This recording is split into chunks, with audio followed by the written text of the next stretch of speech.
réfléchissant à Halloween, je me suis dit, mais comment cette fête est devenue si populaire en France? C'est vrai quoi, à la base, on a la fête de la Toussaint le 1er novembre. Les gens se rendent simplement au cimetière pour y déposer des fleurs sur la tombe de leurs aïeux. Même si en réalité, la fête des morts c'est le 2 novembre, et pas le 1er. Et que le 1er est plutôt pour commémorer tous les chrétiens morts en martyr, tous les saints morts en martyr. Tu me suis?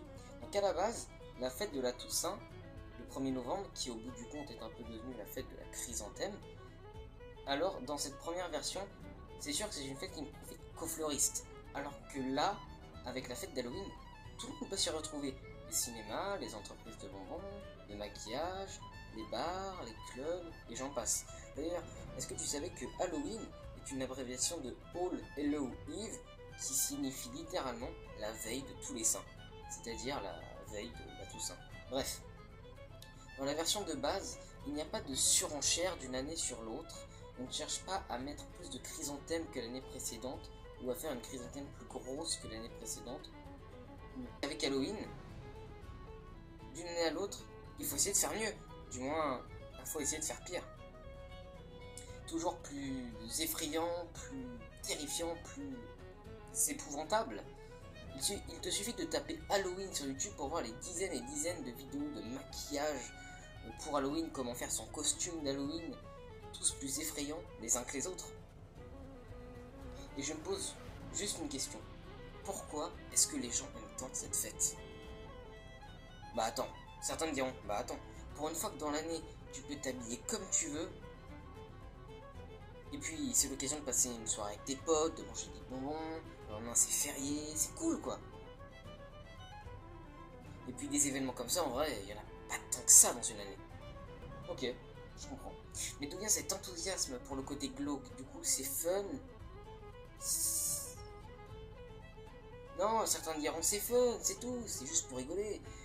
Mais je me demande, justement, si le problème n'est pas là. On veut du divertissement, du fun, on veut faire la fête, y a rien de mal en soi, on est d'accord.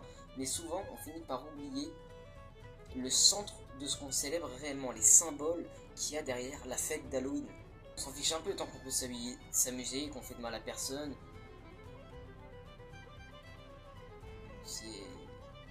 Mais pourtant, je trouve que c'est intéressant de connaître la signification des choses. Dans la tradition originale d'Halloween, qui ne s'appelle pas Halloween d'ailleurs, mais la fête des Samhains,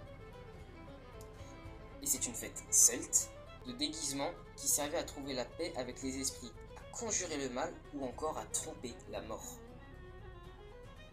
Cette célébration celtique marquait l'entrée dans la saison sombre. C'est une fête de la transition dans le passage d'une année à l'autre, entre guillemets, genre à l'automne si vous voulez, ou à l'hiver. Le passage d'une année à l'autre est l'ouverture vers l'autre monde, celui des dieux et des morts. Ainsi, les vivants pouvaient rencontrer les défunts et les défunts pouvaient passer dans le monde des vivants. Afin de pouvoir retrouver un être cher, la frontière entre le monde réel et le monde des esprits semblait alors disparaître.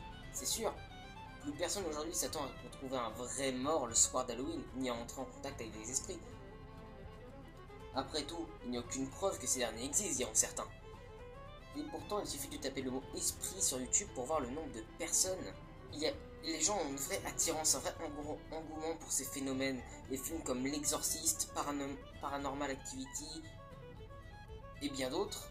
Également les vidéos... Des fois on se demande est-ce que les vidéos elles sont truquées, est-ce que c'est du montage ou est-ce que c'est la réalité? Est-ce que les esprits existent-ils vraiment? Est-ce que les gens peuvent entrer en contact avec eux? Est-ce que c'est dangereux? Tant de questions, on peut se poser tant de questions par rapport à ce type de vidéo, ce type de film.